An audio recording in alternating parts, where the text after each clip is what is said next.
2018 সালে দুবাই অনুষ্ঠিত আন্তর্জাতিক কোরআন প্রতিযোগিতায় 103টি দেশের মধ্যে প্রথম স্থান অর্জনকারী বাংলাদেশের গর্ব, বাংলাদেশের অহংকার, আমাদের এই সন্তান, আমাদের এই বাংলাদেশের সন্তান, যার তেলাওয়াতের মধ্য দিয়ে 103টি দেশ বাংলাদেশের এই লাল সবুজের পতাকাকে নতুনভাবে চিনেছেন। তেলাওয়াত করবেন আন্তর্জাতিক বিশ্বজয়ী হাফেজ কারি তরিকুল ইসলাম। তেলাওয়াত করবেন বিশ্বজয়ী হাফেজ কারি তরিকুল ইসলাম।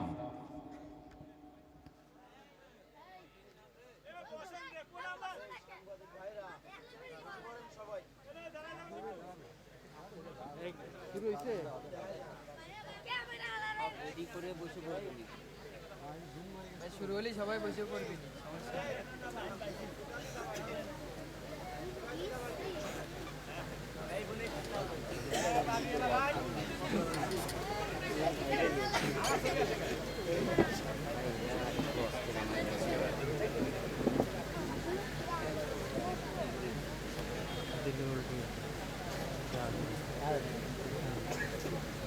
এইভাবে ঠিক আছে, সবার জন্য জানা ছোট থাকতে সমস্যা নেই, বড় থাকতে।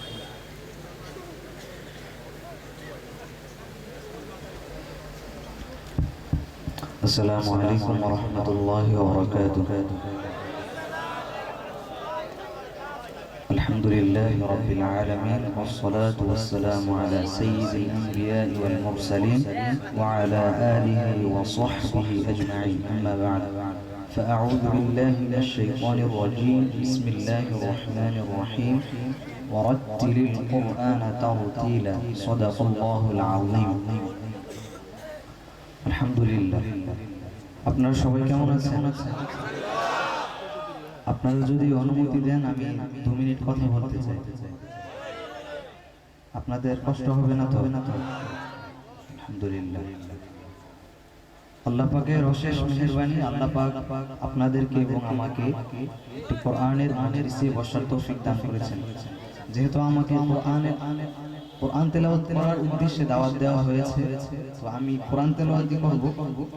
তো মনে হলো যে কোরআনের তেলাওয়াত করে তো চলে যাব, কিন্তু সেই বিষয়ে একটি কথা বলতে চাই। আপনারা যারা এখানে উপস্থিত হয়েছে অনেকেই আছে, অনেক ফ্যামিলির গার্ডিয়ান আছে, ঠিক না?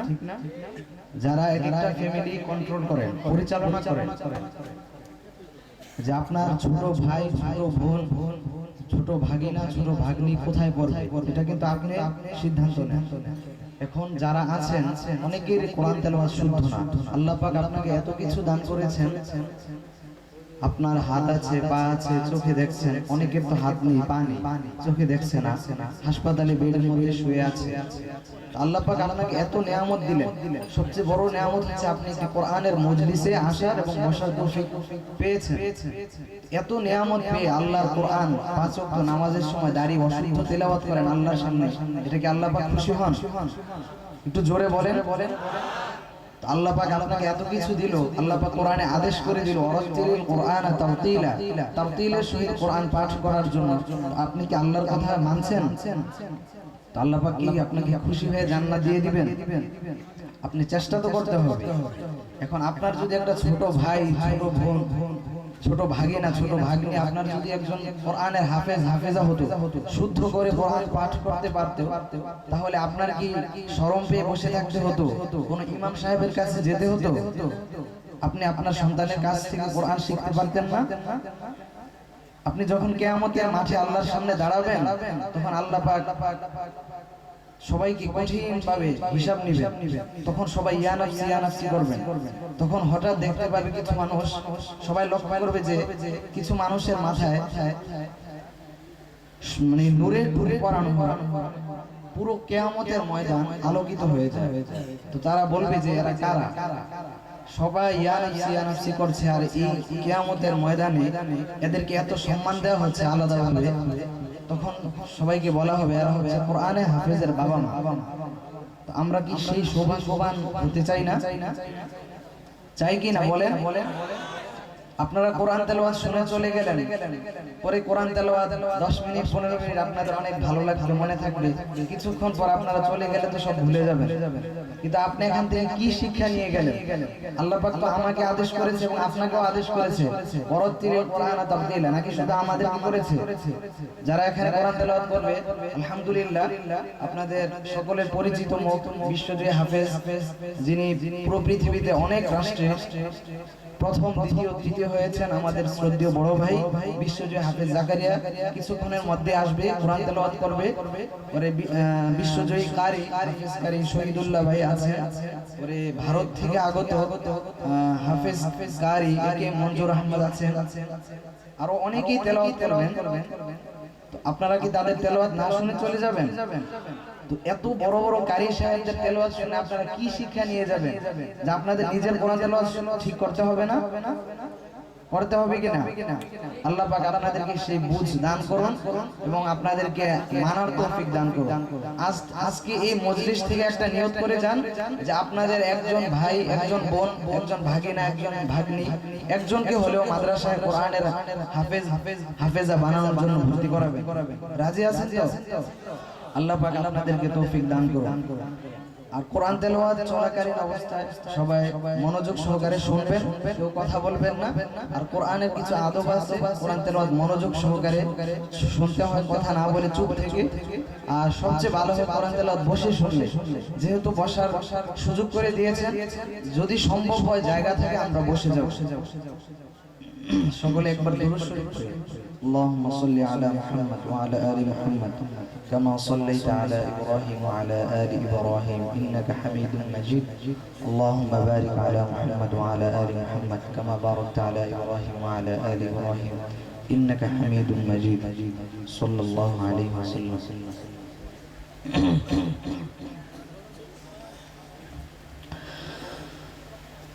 أعوذ بالله من الشيطان الرجيم.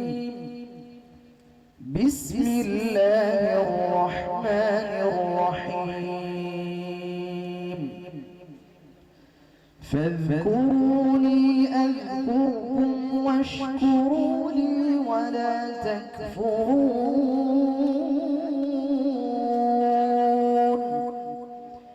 يا أيها الذين آمنوا استعينوا بالصبر والصلاة إن الله مع الصابرين. ولا تقولوا لمن يقتل في سبيل الله أموات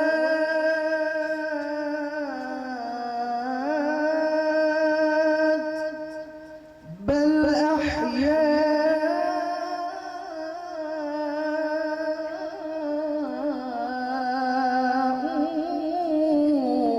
ولكن لا تشعرون.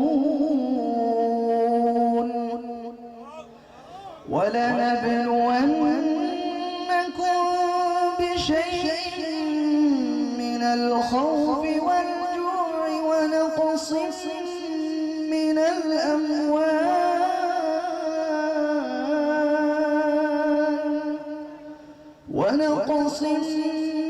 الأموال والأنفس والثمرات وبشر الصابرين الذين إذا أصابتهم مصيبة قالوا إنا لله وإنا إليه راجعون.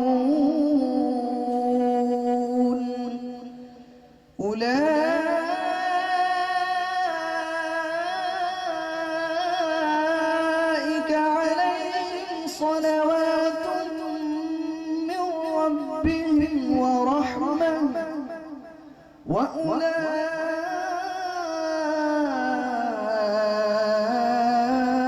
وأولئك هم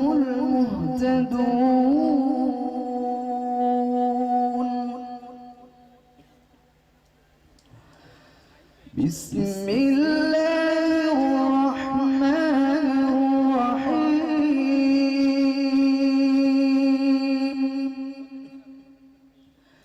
مثل الجنة التي وعد المتقون تجري من تحتها الأنهار أكلها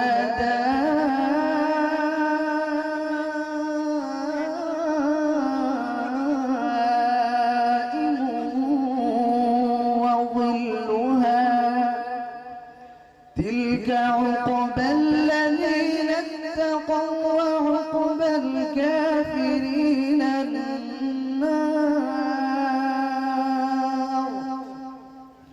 والذين آتيناهم الكتاب يفرحون بما أنزل إليك ومن الأحزاب من ينكر بعضه قل إنما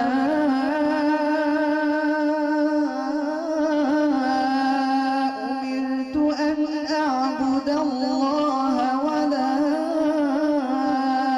أشرك به إليه أدعو وإليه مآب وكذلك أنزلناه حكما عربيا ولئن اتبعت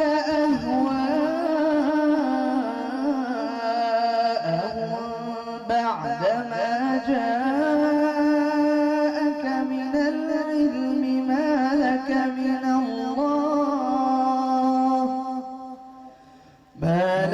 من الله من ولي ولا واق ولقد أرسلنا رسلا من قبلك وجعلنا لهم أزواجا وذرية وما كان لرسول أن يأتي بآية إلا بإذن الله لكل أجل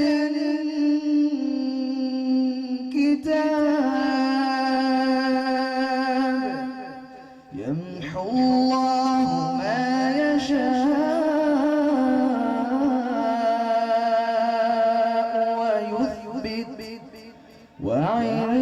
وعنده أم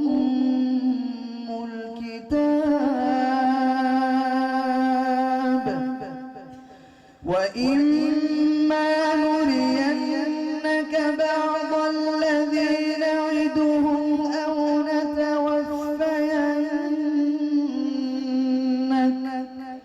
أو نتوفينك فإنما عليك البلاغ وعلينا الحساب أولم يروا أنا نأتي الأرض ننقصها من أطرافها والله يحكم لا معقب لحكمه وهو سريع الحساب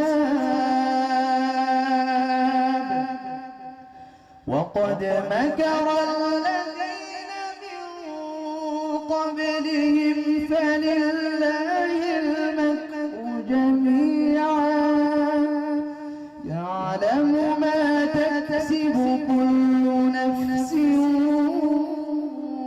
وسيعلم الكفار لمن عقبى الدار ويقول مرسلا قل كفى بالله شهيدا بيني وبينكم ومن عنده علم الكتاب بسم الله الرحمن الرحيم والتين والزيتون وطور سينين وهذا البلد الأمين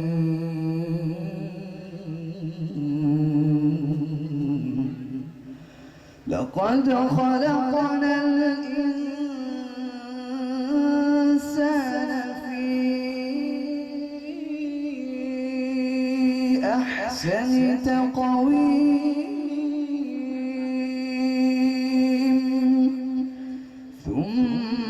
ثم رددناه أسفل سافلين إلا الذين آمنوا وعملوا الصالحات فلهم أجر غير ممنون فما يكذبك بعد بالدين أليس الله بأحكم الحاكمين صدق الله